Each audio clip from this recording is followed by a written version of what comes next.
Today, Reuters reported that China has begun mass producing its own immersion DUV lithography machines. That's the process that burns the patterns into nearly every chip you've touched today. This development is a big deal. It is the Chinese Manhattan Project. What actually happened is stranger, and it has almost nothing to do with the machine everyone's about to argue about online. This video explores the new machine China is producing, the technical specifications, and how it compares to the almighty ASML. You are watching the Tech Tales. Take a second, hit subscribe, and let's get into it. Here's what the machine in that headline actually is. A lithography scanner doesn't cut anything. It projects light through a lens, through a thin layer of water onto a spinning silicon wafer, and burns a pattern smaller than a virus into it. Do that hundreds of times, layer after layer, and you eventually get a working chip. A SML's current flagship immersion tool, the NXT2100i, runs at a numerical aperture of 1.35, holds overlay accuracy around 1.3 nanometers, and processes close to 295 wafers an hour. Nobody has published a single spec sheet for the Chinese machine yet. What does that tell you? That silence is itself a data point, and not a reassuring one for Beijing. One company has built almost all of these machines on Earth for the last 40 years. Its name is Advanced Semiconductor Materials Lithography, popularly known as ASML. It was spun out of Philips in 1984, in a Dutch town most people outside the industry can't pronounce. By the time it perfected extreme ultraviolet lithography, it held 100% of the market for the machines that make the world's most advanced chips and roughly 83% of the lithography market overall.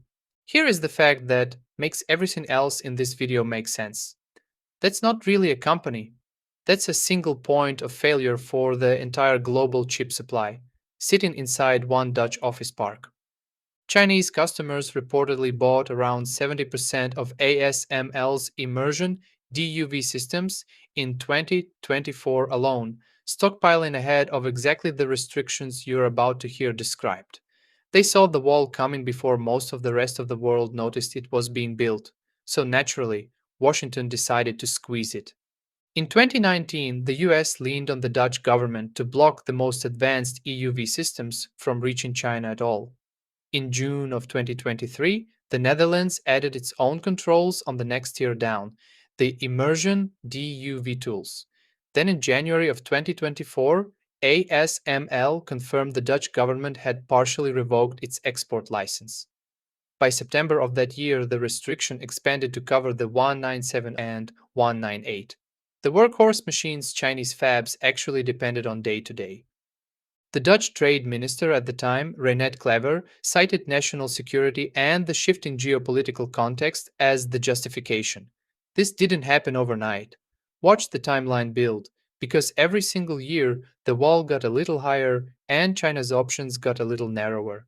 Here's the actual before and after, not the headline version. Before ASML could sell nearly its full catalog into China, no questions asked. After, the newest EUV tools were banned outright, and the list of DUV models still allowed kept shrinking. And here's the part that should worry the people who wrote those restrictions. China's largest chipmaker was already squeezing 7 nanometer chips out of ordinary DUV tools years ago using a brutal multi-patterning process to build the processor inside Huawei's Kirin 9000S. That's not supposed to be possible without EUV. It's expensive, it's inefficient, and it works anyway. So, what does a country do when the one machine it needs most simply stops arriving on schedule? It tries to build one itself. And China had already been trying to build this machine for over 20 years. A company called Shanghai Microelectronics Equipment, SMEE, was founded back in 2002 under a state research program by a former Shanghai Electric executive named He Rongmin.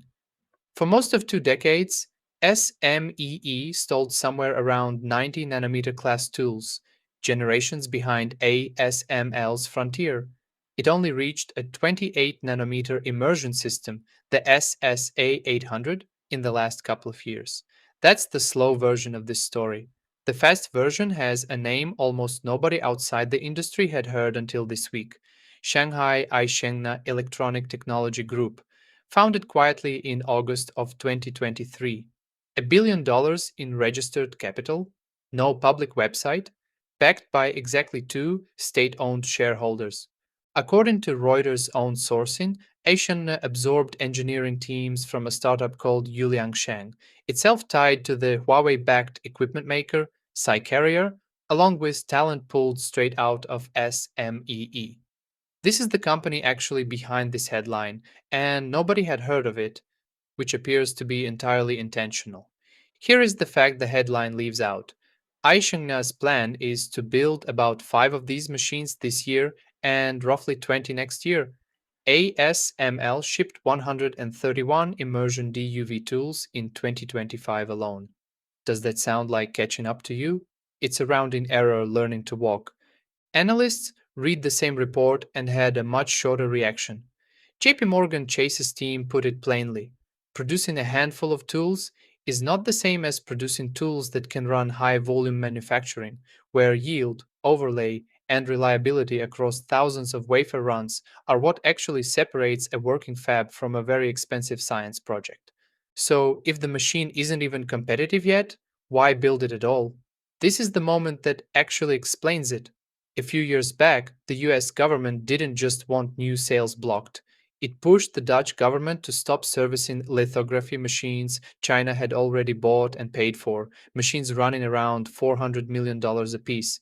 Sit with that for a second. You spend $400 million on a piece of equipment, and then the company that built it may no longer be allowed to fix it. That's not a sales restriction anymore. That's a supply chain with a kill switch sitting inside someone else's government.